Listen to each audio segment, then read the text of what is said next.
Good morning, this is X-Pulse AI Morning Mix. I'm Iris. Today is Tuesday, May 19th, 2026.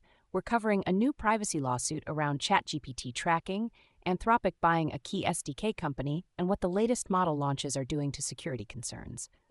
Orion's here with me, ready to jump in? Ready, let's do it. Leading Today TV News Check reported on May 18th that a privacy lawsuit accuses OpenAI of sharing ChatGPT user queries with Meta and Google. Orion, what's actually being alleged? The suit claims tracking code on ChatGPT.com disclosed information about users' interactions, potentially including query data, to Meta and Google. The core allegation is that third-party tracking integrations allowed those companies to receive signals tied to what people typed or did on the site. If this is true, who's exposed? OpenAI or users and enterprises too? All of the above. OpenAI faces legal and regulatory risk, but it also raises downstream concerns for anyone using ChatGPT, especially enterprises, because it creates uncertainty about what telemetry might have been shared, how it's classified, and whether it triggered notice or consent requirements in different jurisdictions. This is the part where tracking pixels sound like glitter, impossible to fully clean up. Exactly. Even when data is just analytics, it can become sensitive depending on what users type.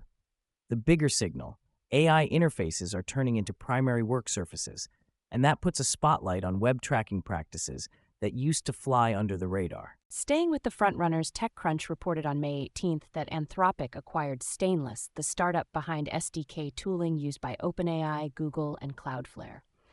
Orion, why is this such a big deal? Stainless automates creating and maintaining software development kits, those client libraries developers use to call an API. If Stainless is widely embedded across AI APIs and agent integrations, owning that pipeline gives Anthropic leverage over the developer experience layer, where adoption decisions often get made.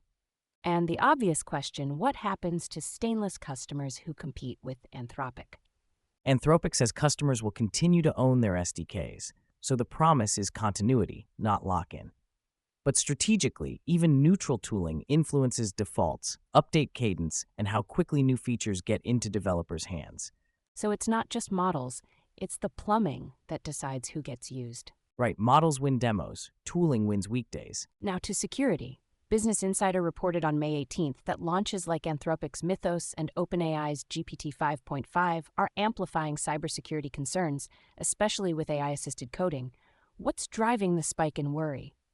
Two forces, volume and speed. More code is being generated, reviewed, and shipped with AI assistance, so a small error rate can become a huge number of vulnerabilities. And attackers can also use the same tools to iterate faster on phishing, exploit development, and recon. The article mentioned OpenAI's Daybreak page. What is that? Business Insider says OpenAI has a Daybreak page where developers can request security scans. It's part of a broader pattern. Model providers and security vendors are trying to add guardrails, scanning, policy checks, and monitoring, so AI-assisted development doesn't turn into accidental vulnerability manufacturing. So the security race is becoming a feature race. Yes, and the teams that treat security as a product, not a checklist, will be the ones still moving fast 6 months from now. On the hardware front, Bloomberg reported on May 18th that Nvidia CEO Jensen Huang says China will eventually open its market to U.S. chips after he attended a summit with President Trump in China. Orion, what should we read into that? It's an optimistic signal from the world's most important AI compute supplier. Huang is framing a future where advanced semiconductor trade normalizes, but it's still contingent on geopolitics and export controls, so eventually is doing a lot of work in that sentence. If you're a company planning capacity, is this actionable or just commentary? Mostly commentary for planning. The actionable part is the uncertainty. Assume multiple supply paths, design for portability across chips, and avoid single-country dependencies. Even a hint of policy easing can move markets, but deployments need more than hints. So don't build your roadmap on vibes. Exactly, vibes are not a procurement strategy. One more big one. Brookings published an analysis on May 18th, finding sharp growth in U.S. federal AI contracting and obligations aligned with the administration's AI action plan. Orion, what did Brookings see?